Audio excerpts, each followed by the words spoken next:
Good afternoon, High 10 George Realty. We're going to do probably a half-hour training session just to remind us all of some open house protocols. So I'm going to go ahead and share my screen.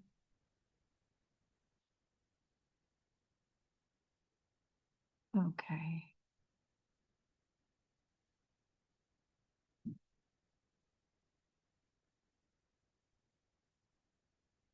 Okay, so there are some forms that you should bring with you when you're doing an open house. I have not included them all in here, but I'm going to include the open house visitor non-agency disclosure. So if, most of the people that are coming, you're not representing them. So make sure that you get them to sign in. And if they have an agent, it even has a line for the agent. Okay, so some people are going to refuse to sign in, and we'll show you through the open house protocol how you handle that. But always have a lot of these with you, because if they sign it, they may say, "Can I have a copy?" You give them a blank copy. Okay, so bring enough of these with you so you can provide the person a copy. Of course, it'll be blank, but the top will be filled out. And also, what you need to bring with you is a property visit and open house advisory. This is just letting them know. It says risks of visiting and viewing properties, that they may be recorded, um, visitor safety, things of that nature. Animals and pets, hopefully we don't have any loose that could exhibit, dangerous behavior towards people. So anyway, have this with you as well, and you can give them a copy. And they signed it? They can sign it, and you can give them a copy. Now, you can't force people to sign things, but I just recommend that you have these with you. We'll go over if they don't want to do the visitor sign in. The other things you should always have with you is the BRBC package, or if in case somebody says, "Hey, I wanted you to represent me," or the PRSA, which is the a smaller representation agreement, which is non-exclusive, where you're just representing on a property or two. We'll go over that. Okay. So this is just some open house protocol. And for those that aren't here, I had handouts in the room, but I think it's good to keep, because it kind of gives you just a little bit of a reminder of, hey, this is good information for an open house for me. So I'm going to get down. Anybody that wants it, I think I'll email it out brokerage wide. So you don't worry. I will do an email today to send this out. So the pre-open house checklist, I think this is a pretty good thing. They're saying confirm that there's a signed listing agreement, and that the listing agreement does permit the agents to conduct open houses.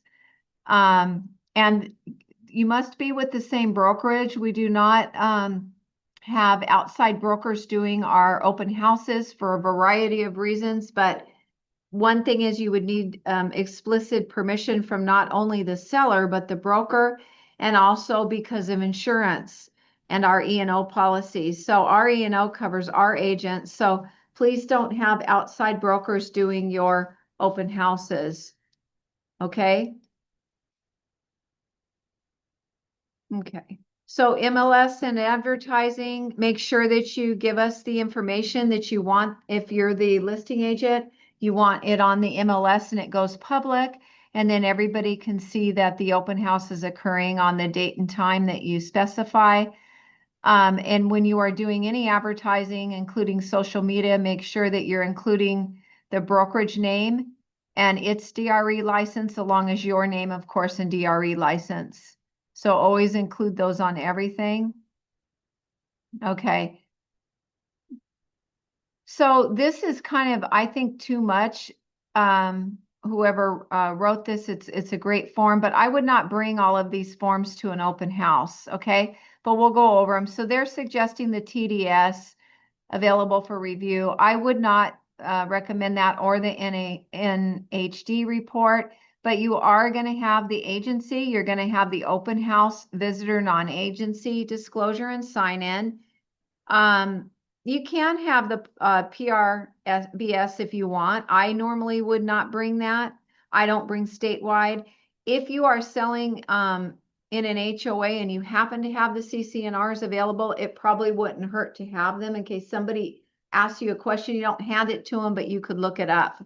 And I don't bring the prelim, but you know, this is just a great checklist anyway. So, when you are conducting an open house, make sure that you're mentioning to the seller that if there's valuables, you know, especially anything small that they can grab, including medications. I have heard of medications being missing out of bathrooms, prescription medications, sensitive documents, and any valuables. And of course, you're going to make sure that all the utilities are on if the client isn't living there. And post up your signs and make sure you know how to use the lockbox to get in, okay? Michelle, on that one, how do you tell your seller if they could put it all away? You know, when Without I've, getting them, well, I have told them and then sometimes I've said, you know, if you have any small items like jewelry, cash in, you know, drawers or Yeah. anything like that, we will be watching them. And I'll say, I'm bringing a partner, but just so you know, I recommend that you put those all away, or take them with you. okay, Especially jewelry, money, prescription, pills, anything like that. What else is small and grabby? Just stuff like that. And if you know you had a document of your will and social security number, of Right. course you want to take all that with you. but what if they get scared and say, I don't want to open up? If they don't want an open house, that's fine, because we should really be mentioning that, you know, we're going to be conducting a public open house. And we recommend that you remove these types of items, and I will bring a partner with me to assist and to you know, walk around with buyers. Okay. And that leads to what Christina and I were talking about prior to the camera coming on. And she was saying, do you follow them everywhere? I do, but I don't walk into bedrooms with them. What I do is I stand at, you know, inside the door, in the door jamb. I don't walk all the way in, so I can kind of observe what's going on, but I'm not right on top of them. And there's two reasons for that: not to crowd people and let them have a look around. Secondly, for my safety, I'm going to stay, I'm not going to get all the way into a smaller room for my safety too. So those are just little things just to remember. And so here it's saying the sign-in procedure that you need to, the sign-in sheet, the OHNA, to capture the visitor name and contact information if they're represented by a buyer's agent. And if so, who is the agent? And acknowledgement that hosting agent represents the seller only, not the visitor, okay? So date and property address. So visitors who decline to sign may still enter and view the property. However, the agent must verbally disclose that they represent only the seller, that they're not representing the buyer, them as a buyer, okay? So if they don't want to sign in, you say, that's fine. You know, I'm here as a representative of the seller only, okay? If they don't want to sign. So agency disclosure scenarios, the visitor type, unrepresented buyer, they don't want to sign an agreement. They just told you, hey, I'm not going to sign the BRBC with anybody. You have them sign that OHANA and provide the basic info. You cannot provide any MLS data or a detailed advisory on the property.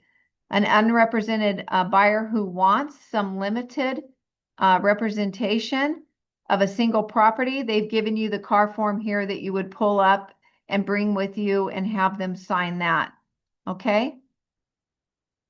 So the buyer is already represented by another agent. Note the agent name and brokerage on the OHANA, and do not solicit or attempt to represent that buyer. So don't do that, because they're already on, they've told you they have an agent, they're on an agreement with an agent. You do not need to see the agreement.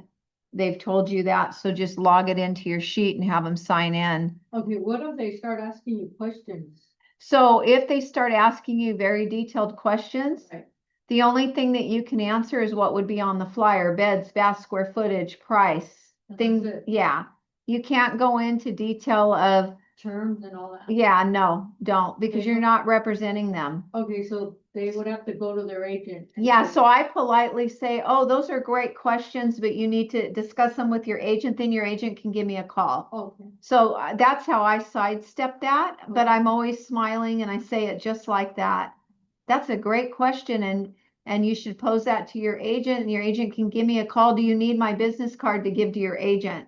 okay, And then they usually say no, and then I'll say, okay, well, have them call me. all right. Yeah. And then that way, people feel welcomed. That's the thing. We want them to feel welcomed, but we don't want to do what we're not supposed to do. So do you hand out your business card? No, Open house? I don't. I have them with me. Yeah, Yes. But no, because some of them are represented. I only ask, do you need a card for your agent? You can have your Okay. agent call me. If they Okay. say I don't need it, I say fine. all right. Yeah. Fiduciaries to the seller do not disclose their motivation for selling, the deadline that they need to sell, or their willingness to accept less than the list price, and do not share confidential MLS agent remarks or seller disclosures to people at the end, the property you're not representing. Okay, Go ahead and report visitor feedback and concerns to the seller promptly after your open houses. Give them a little report. So this checklist is really nice. Permitted disclosures and conversations. What we were just talking about, basic property features, square footage, bedroom and bath count, lot size, year built. I don't go into known material effects. It is a required disclosure. Those will be written on disclosures, but probably there, I would not go into that. But if the seller has said, hey, you can let them know there's an encroachment. If they tell you that and Yeah. tell them to let them know, then go ahead, but don't do it otherwise. We put that in writing. And the HOA rules and fees, if applicable, you can tell them what the HOA monthly amount is, of course. They're going to want to know that, okay? Okay, And right here, they're saying detailed advice about property value, investment potential, or neighborhood demographics should be avoided unless the visitor has signed a rep agreement with you, okay? Prohibited conduct, no steering based on protected class characteristics according to the fair housing. If okay, you haven't read the car fair housing form that we must provide, that's a very good form to read and get familiar with what those protected characteristics are. Making material misrepresentations about the property or neighborhood, and soliciting buyers who already have representation by another agent. And then here they even said allowing an unaffiliated broker to sit the open house without authorization of the broker, and the DRE cautions against it due to insurance and liability and all of that. Do not share any of the seller's personal or financial or motivational information. And when you have people signing in, the only thing that you can use that sign-in sheet and those numbers is to ask them about the property, to follow up if they're interested in that particular property. You cannot use those and start texting and calling these people other than for the property they visited, unless they give you permission, okay? Michelle, what if they, say nothing, that they don't have an agent or anything, right? Yeah, So what do you do when they go and get their agent and then they submit that happens all the time, unfortunately. and you gave out all that information? Right, but the only information that they're telling you to give is whatever basically you would have had on that flyer. But what if they say, I don't have an agent, do you know the terms? I always say, well, when I can represent you, or you can find an agent to represent you, and then I'll discuss it with the agent. Okay, Or I will discuss it with you once we sign a representation agreement. okay, Because there's always very polite ways to say it, but to stand firm on what you're supposed to be doing in accordance with the DRE. okay, Yeah. Never be alone in a secluded area of the property. That's why I don't go deep into bedrooms with people, even if it's somebody that you think is not harmful. Just be in the habit of not doing it. okay. Keep yourself safe at all times. And also make sure that somebody is aware of where you're at and your open house schedule. Make sure your mobile phone is charged. And of course, if a seller said something's off limit to walk into, make it off limits. And I have had this happen. If a visitor appears impaired or threatening, disruptive, tell them the showing's over. And I have had that happen. It was a very bizarre thing, but it does happen. In Arcadia, remember Bernice? Yeah, and if they don't want to leave and you feel threatened,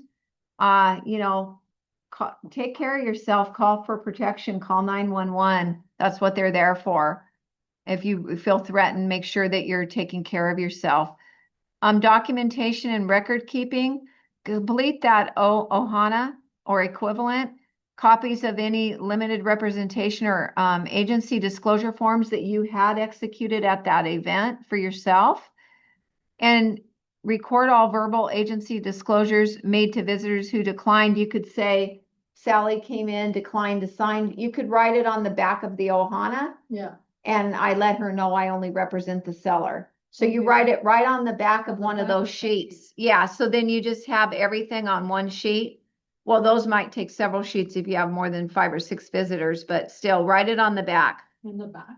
Yeah. You couldn't write it on the line here? You could. Want to sign? Yeah, you could write it, put decline to sign, and that you told them you represented the seller only. Okay. Okay. And then put the date, right? Yeah. And time. And then also make sure you provide a written summary to the seller. And if you collect any offers at the property, of course, make sure it goes to the listing agent and broker promptly. Prior to open house, after the open house, excuse me, of course, secure the property, remove your signs, things of that nature. And they're saying that make sure within 48 hours you do provide a written open house activity report to the seller. And I will say, I think that's really good advice and something I haven't always done. So I think that because we're so professional, I think it's just such a great tool to use, and it makes them very aware of how professional you are. And what you're doing. Yeah. Okay. Okay, so that's pretty quick. Do you want Which one? an open house activity report for the seller? No, but we You can just create, do- I can create one. Okay. I can send that out with everything. I'll send you guys a little activity report that you could just kind of copy and paste. Okay. So if a listing broker chooses an unaffiliated broker, they're telling the steps here, but we do not allow it at this brokerage. So this is a moot point. We do not allow it. Peter will not authorize that due to insurance and liability that we would have. Okay. And they're saying always comply with fair housing. That fair housing disclosure is really, really good to go after and read. I read that sometimes just to refresh myself. I think it's really important. So if it's something that you have questions on and you're wondering about protected classes and things, go ahead and reread it. It's a good refresher. But this is just a very quick open house thing. And I will make a little summary report to the seller so you all can just copy and paste it, and I'll send it out with the agreement. The main thing is just be careful how you're speaking. I always like to think I'm being recorded, no matter what. Oh. Just be careful how you speak. They could do that, huh? Yeah, well, it's not that they're doing it. It just reminds me to act like I'm being recorded. And the same goes with your text messages. As the risk management gentleman that was here giving us the seminar said, watch your text messages too. Always assume that everybody's going to see it. So Oh, wow. if you keep those things in mind, everything's fine. And I do, because I've gone to so many classes, and so I just think, okay, I'm being recorded or everybody's going to see it. Not that that's the truth, but that keeps me in line with how I respond to things. Okay. So can you ask your seller, are you recording the open house? Well, if there's cameras there, okay, you should have the signs that say cameras. Yeah. And then this form in here even alerts them that there could be Yeah, the security second- cameras. But you should, Do you ask your seller or no? yeah, I've asked if, because you could say, here's the form, and if people ask, is there a camera recording? Yeah, then you should post a form at the door. There's, you can print them, just, Right. recording devices, are here or whatever, and put that at the door. But, I have asked because this form even is stating it, and if people ask, I already know, yeah, there's recording devices here. Isn't that Okay. great for safety? You just, Right. because you turn it to a positive. Okay. Now that brings me to another point, which isn't exactly open houses.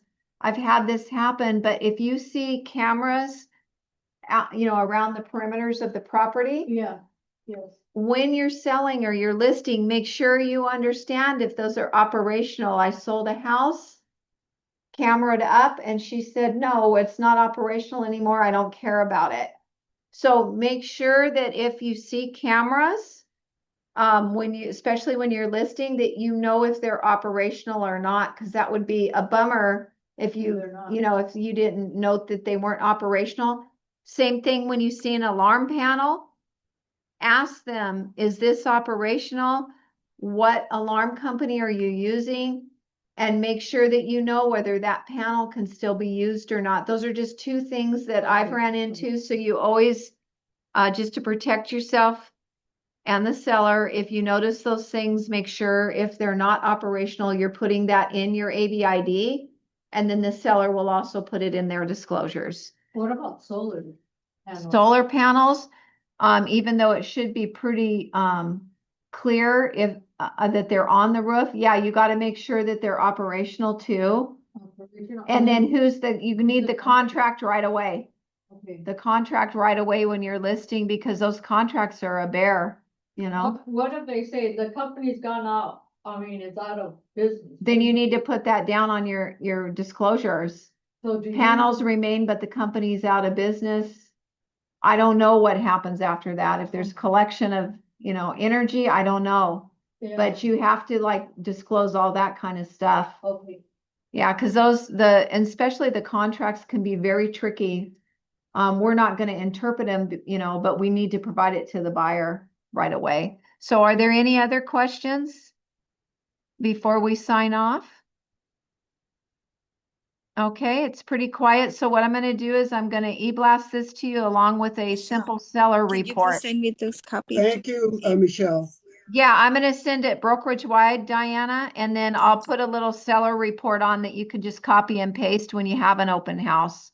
Thank you so much. Thank you, Michelle. It's very informative. Oh, good. I'm glad. Thank you so much, everybody. I always appreciate you guys, and it is my honor to spend my time with you. Thank you. Have a good rest of the week. Bye-bye. Bye. Thank you, Michelle.